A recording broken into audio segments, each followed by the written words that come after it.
sa iyang hugma. Mo ni ang iyang pinalangga na community in such a way without having prejudice sa uban ng mga katilingban. Kaya nga naman, sa panahon na siya nabilanggo, taga Pilipos o Bicol niya. So ano na siya ay itawag kong sentimental value.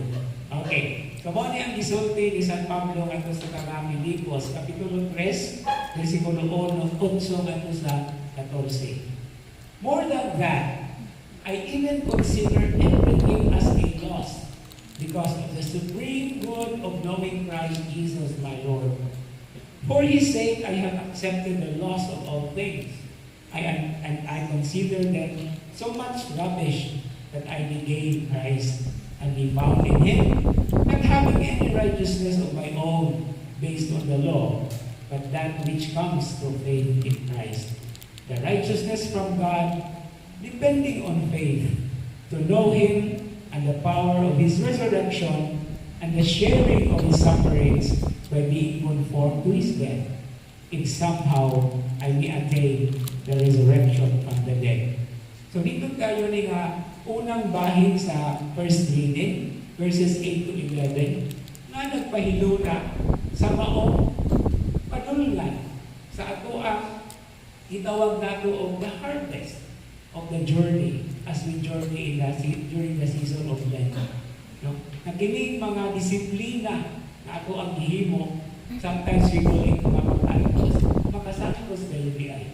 No, akong point ganina sa homily sa isa sa Okto, no, nag-istot ko kabahin o putting us to the test. No? Na, kini manggod kay, dili lang karong adlaw, kay sa unang pag-iba, imbisahan pa ko kasilo, kanang magbisa ko dito og Biyernes uli in Lent. No, paon mo yung sakyanan. Pero mulabay ko diha sa eskina, padulong na dito diha sa asilo, kumot kayo ang barbecue mababoy. Biyernes na ako, no? Ya ganina, padulong ko sa CCTN, na may activity sa IEC, no? Pag-agi na ako, baling daghana na linda o chicharon sa kampa ng kalaman. Kalaway ko ko ganina. No? Pero saan man na Biyernes man. No? Pero wala na, kaya kita mga pagsulay ba, no? Muna, kinsa may makaako, ingon na, do not bring us to the do not bring us to the test. Ito mo kaya na ako ang edition mo na ipos mo kung ginako sa ako ang prayer ang manako. No? Ayun, ayun. Di pa lang dogay atong niampo ang our Father. Muna'y kanunay ginako. Muna'y akong pakamatsyan, ha? Muna'y akong pakamatsyan. Actually, kung wala kasi Pope Francis naghimo og komentaryo ani in passing, dili sa kung maaghan. No? Okay. Forgive us our trespasses as we forgive those who trespass against us. Okay.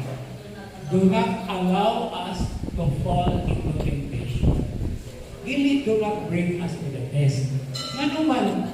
Anong do not bring us to the test man? Ang Ginoo gani gisuway mo gani. Kita nakaha. Bisan asa ka mo angin, bisan asa ka panulo.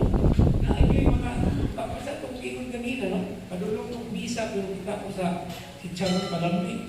No? Muna, namin pagsulay yun. So, dili ingon na ayaw kami, sana sa kwarto mga sigulong.